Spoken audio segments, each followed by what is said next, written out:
Ahojte znova. Tu som vám chcel ukázať super stavebnicu motoru, o ktorej sa zmieňujem na konci článku. Vlastne všetky diely si môžete vytlačiť na 3D tiskárne.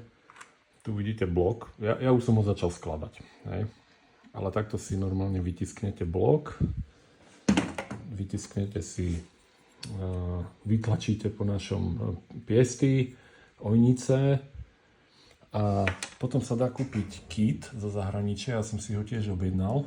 Ja vám dám linku do nášho e-shopu. V prípade, že by ste si ho objednali viacerí, tak tam vieme dohodnúť nejakú zľavu na poštovnom, ktorý obsahuje všetky vlastne časti, ktoré vy si nedokážete vytisknúť na 3D tiskárny. Je tu napríklad vačková hriadeľ celá, hej? A toto sú normálne reálne ložiska. Celé sa to zasunie potom do motora. Takže vy vlastne, toto sú hlavy napríklad valcov. Vidíte, tu sú normálne ventilové sedla, diery pre ventily. Vlastne takto to tá 3D tiskárna urobí. Toto sú samotné ventily. Nasávacie výfukové. Proste kryty, výfukové potrubia. Vlastne vznikne vám celý motor. Hej? Vlastne, jak s ním točíte, tak normálne tam lietajú piesty. Ja som jeden piest vybral, aby som vám to ukázal. Ja už som ho mal poskladaný. Musíte dávať pozor, aby ste nepoškrabali steny valcov, lebo nebude fungovať.